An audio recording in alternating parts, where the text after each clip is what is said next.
What's going on there, folks? Good evening. It is the Earthmaster here on this Friday night. End of the work week. Almost seems like we just said that yesterday. Already got a whole week flying by. It is January 6th, 2023, about 9 p.m. here along the West Coast in California, where it's quite soggy. And we have quite a bit more rain coming into the area over the next 10 days. Big storm coming in tomorrow.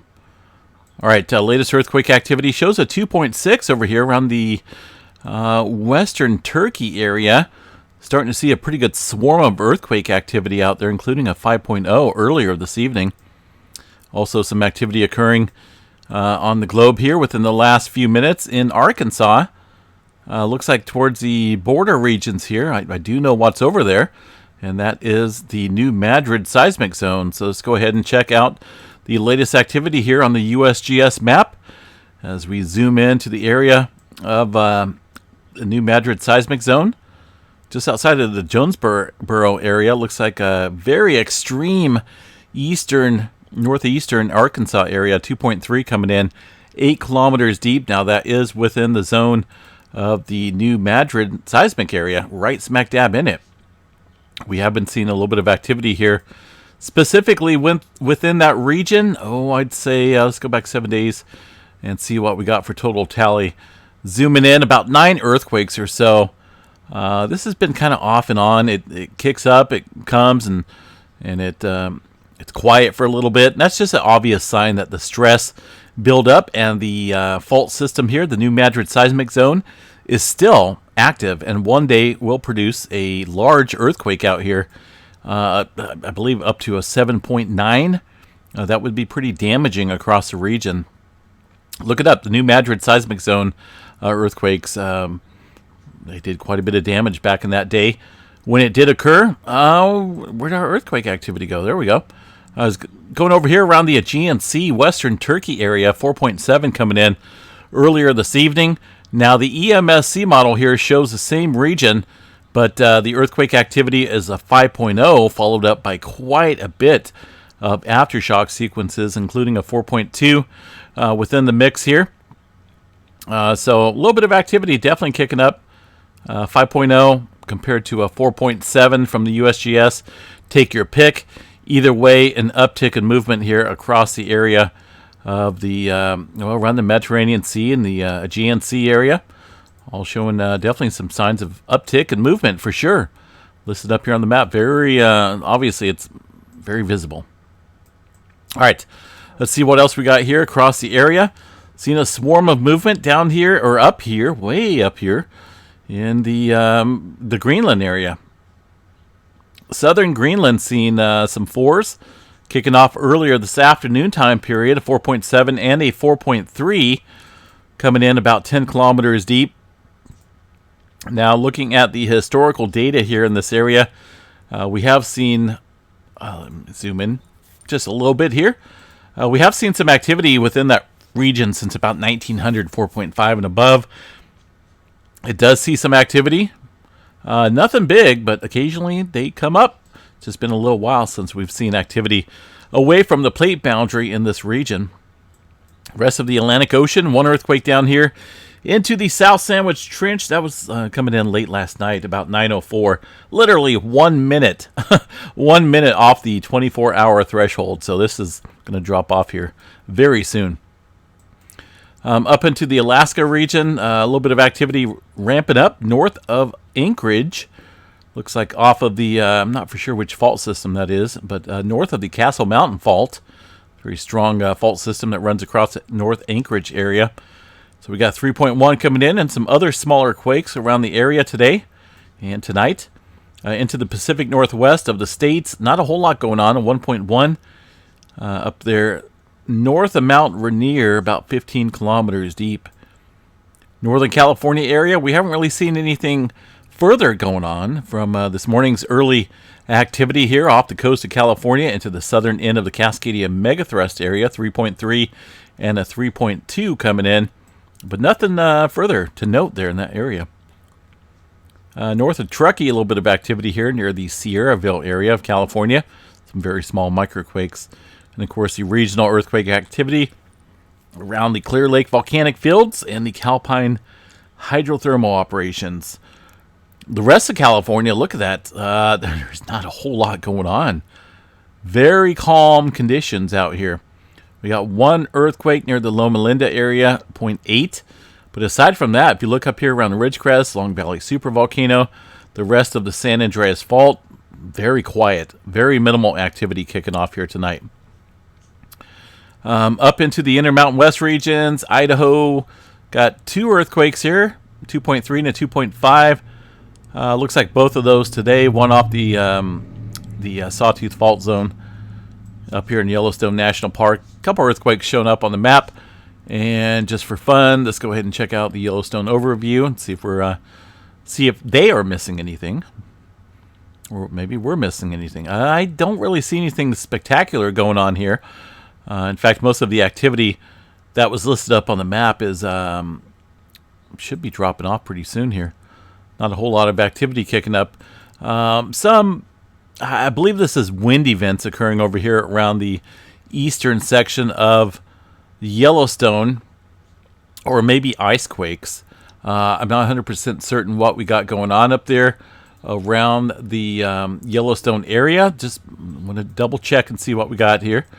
It's cold. Looks like some temperatures into the 20s up there. Now, as far as wind gusts go, it looks like towards the eastern section here of the park, there's a little bit, well, that's well outside of the park. Let me see here. Yeah, maybe not. It's east of Lake Yellowstone. So maybe some of these wind events are kicking up on the seismograph stations here. Towards the Cody, Wyoming area. Some stronger gusts showing up here on the weather map. Looks like 26 miles per hour or so. But I don't believe that's earthquake activity up here around the eastern section of the park. But wind events, I believe, really not showing up over here across the too much over here around the western portion of the park. Either way, keep an eye on it, and we'll see how it plays out there. One earthquake there in Colorado earlier this morning. The rest of the plains area in western Texas, fairly quiet. Nothing going on across the eastern portion of the country. Aside from that movement there in Arkansas. All right, a little bit of crisscross and zigzagging across the map here tonight. That always tends to bring out the fun comments. 2.2 coming in, Puerto Rico area. Aside from that, just very typical movement there into the region. Also, South America area seen a pretty good uptick in movement throughout the day yesterday and today. 4 seems to be the magic number. Quite a few 4s up and down the Peru-Chile Trench. Waiting on something possibly to brew up here or down there in the larger scale department, but we'll continue to watch that and see how that plays out over the course of the next hours or so, next couple days. Around the the south of the Philippines into the Indonesia area, looks like some 4s, some 3s, and 2s as well. That's going to be this region right about here, just north of here. Looks like a 4.5 coming in earlier. Java Trench region seeing a 4.5 as well. 4.5 seems to be the magic number. All right, let's see what else we got. New Zealand area. We'll check that out here in just a second. The latest earthquake within this area shows a 4.6. Coming in after some deeper movement here in Fiji earlier this afternoon time period. We had a 4.9, 574 kilometers deep, and literally 6 minutes later, some shallower earthquake activity, about 300 kilometers shallower, kicking up here into the Tonga Trench. Just very indicative here of some regional plate stress along this area of the Pacific Plate and the subduction zone areas. So we'll watch that pretty closely. Kermadec Islands area and southward into New Zealand. Nothing showing up here from the USGS, but obviously over the past couple days, well, some of this is older movement on the globe here. We did have a 3.2, looks like South Island. Let's see exactly where that's at. Stand by for just a second here as I pull up the GeoNet servers for New Zealand. And 3.0, 24 minutes ago, about 25 kilometers deep, Gisborne area, North Island. Let's see here. Let me bring up all magnitudes. There we go. 1.4, 1.6, 3.0. I was looking for the... there's that 3.3 down there in South Island. There's not a whole lot going on across New Zealand currently. Just, kind of like California. It's along a major plate boundary. You got subduction zones and transform faults around the region. It's always going to be active. There's always going to be earthquake activity, but I don't see any major swarms kicking up here across New Zealand. And the drums here across the area shows a little bit of movement here across. I believe this is this area right here, if you guys wish to pronounce that correctly. But aside from that, there's really no major earthquake activity, no major swarms around the New Zealand area currently taking place across the volcanic drums there. All right, see what else we got. I think that's about it. Hawaii, of course, the return to Kilauea volcano. The eruption continues there. Got one earthquake earlier outside of Mauna Kea, 2.1. That'd be kind of odd to see this thing strike back up. Never know. 2023 could be the year of some very interesting events. And as far as Kilauea volcano goes, we'll go ahead and check out the latest activity here. From the volcano hazards map, it looks like it's back online sufficiently and up to speed because it was rather slow here last night and the past couple days. Earthquake activity around the region. Of course, there's still going to be a couple off. See if I can find a specific station here. I'm not seeing really anything up on those seismographs at all. In fact, this area looks very, very calm as far as earthquake activity goes. Latest update here from the USGS volcano site. Put out earlier, it looks like. Kilauea summit eruption continues and is confined to the crater. HVO does not see any indication of activity migrating elsewhere on Kilauea volcano and expects the eruption to remain confined to the summit region. But, as always, put in that word of caution right there. HVO will continue to monitor this activity closely and report any significant changes in future notices. That's good. Good deal, right? So, all right. Well, we'll continue to watch it and see how it plays out. I kind of knew that was going to kick back up here, just the way the tilt meters read, and also the strange earthquake activity. I shouldn't say earthquake activity. It did have a lot of earthquake activity, but also magma movement underneath on those seismograph stations there that I've shown in previous updates. All right, let's see what else we have here across the area. Not a whole lot going on in the Atlantic Ocean, as I mentioned. The tremor map here tonight along the Cascadia subduction zone shows about 95 epicenters of tremor, mostly around the Vancouver Island ranges and also a little bit just underneath the Eugene area. Looks like into the southern, probably the central portion here of the Cascadia subduction zone area. And double check, make sure my microphone's working. I've been having some weird electronic interference here recently with my microphone turning off all of a sudden and then sometimes turning on. So I don't know what's going on. I don't think it's a short. I don't even touch anything here on this end as far as the mic goes. I just push a button like that and it will mute the mic. So I don't know. Not for sure what's going on recently with the electronics around my person. All right, space weather activity is getting rather interesting here. We're looking at a good possibility of seeing an X-flare from a sunspot down here. 3182 is a massive sunspot region that's got quite a bit of complex magnetic structure here in the fields of that sunspot. And we're going to watch that here as this poses a pretty good threat in the coming hours and days as it rotates here into the Earth direction view. A couple other sunspots that are currently within view as well. This one down here looks like it may harbor something very soon with that closeness of the of those colors. That's going to be 3183, but pretty much we got 3183, 3182, 3181, 3182, all going to pose a threat for some Earth-directed flares here starting, well, obviously today and for a little while. We'll continue to watch that and monitor it pretty closely. Now, 3182 is about the only one that harbors a beta gamma class magnetic structure, and that's the far southeastern side of the sun. It does harbor a 15% chance for an X flare. Now, this thing has produced 2 X flares already. There was one within view here, an X 1.2, coming in yesterday. But prior to that, there was a far side eruption, which they believe was an X flare as well. But it did not pick up significantly on this chart because it was directly facing or away from the Earth and away from the instruments there reading the X-ray data. So far as the most recent activity goes, we did have an M flare peak out here, about I think it was an M1.6 or so, coming in earlier this evening. So things are rapidly developing across the sun in terms of uptick in the solar flare department. No major expected solar storms as far as the aurora goes over the next couple nights. That's obviously subject to change.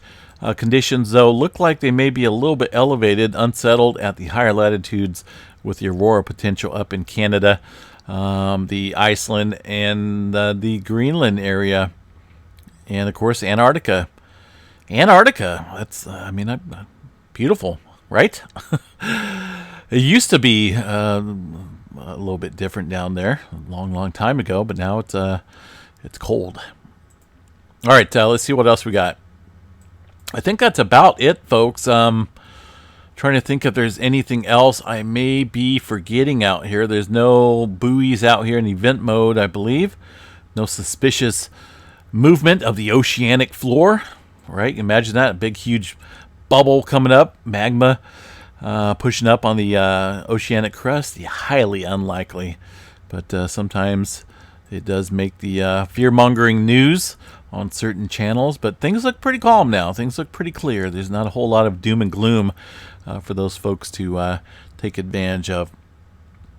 All right, I think that's about it, folks. We are getting close here, about 9 days away from the January drawing for our members only. That is coming up here rather soon. So if you want to get in on winning some prizes for our members only, you guys have to become a member here on the channel.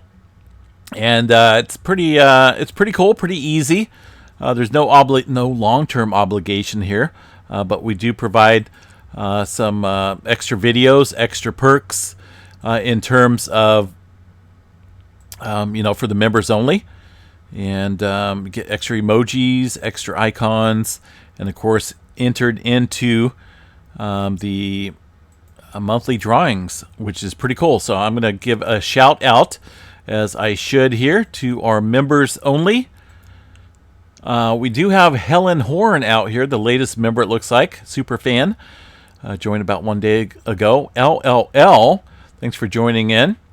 Craig England, new member as well. Alicia Stanford, of course, rejoined here recently, but at 5 months, long-term member. Michelle Farmer, Tina, thanks for checking in. Christopher, Purple Bullet, Timothy, Laura Bonnet, Dean, Kathleen, David Roberts, April, Clayton, Hurricane Heather, thank you very much for remaining a super fan out here. Ray Stanfield, Janice, Juno James, Melanie Fisher, Kenneth Smith, Mike Moses, Joycelyn, Rosemary, Catherine, Kathy Doan, Dolores, Pamela, Judy, Betty Kelly, Nancy Kozowski, Maria Park, John Didier. Ooh, man, this list is getting kind of long here. Debash Mode, a long-term member as well, and also a winner in previous drawings. Joelle Kozowski, Mike Delaney, Catherine Decker, Pamela Conley, Ray Addington, Hope and Feathers. We appreciate you, Hope and Feathers. Robert Kozowski, Robert Vogel, 52, the Fly Lady, Jay Fuentes, and our long-time standing member and our last drawing member back in December. He was our winner of a $40 Visa gift card, which we donated to his cause. So that was pretty cool. And again, we'll be doing that here in about 9 days. So make sure you guys, that list is getting pretty long. There's a few members that have dropped off and a few new members. So it's pretty cool. Hopefully we'll get that going. Get that list a little bit longer. But right now, the odds of winning something, 1 in 45, 1 in 44, it's pretty good. A lot better than the lottery tonight. But hey, you know, it's up to you guys if you wish to join the channel. No obligation, but we do provide some extra videos and some perks and whatnot for those members that do decide to join. And we appreciate every single one of you guys, and that's why we like to give a shout out every once in a while there. I try to do it weekly. Sometimes I forget. But I do try to give a shout out to everyone out there. And of course, we'll be doing that drawing here 9 days. Make sure you guys are in that drawing to win some cool prizes. We normally give a couple of different options. It could be a $40 Visa or MasterCard gift card or Amazon card, however you guys want it. We can transfer it to. Or a geology mining kit, which is really cool. Or if you want a t-shirt from the Earthmaster store, we also offer that as well. Pretty cool t-shirt designs in regards to the merchandise there. All right, we're going to bounce out of here. Have a good night. Got a lot of rain. I was going to cover the rain a little bit more tonight, but I think I'm going to do that a little bit more in a fuller update tomorrow because we have several atmospheric rivers coming into the California area on already soaked ground. My field out here in the back is a mud pit. I just got through driving out there, and it's soaked. It's been soaked, and we got plenty more rain in the forecast. So, all right, folks, have a good night. Stay safe. We'll catch you guys sometime tomorrow. Peace out.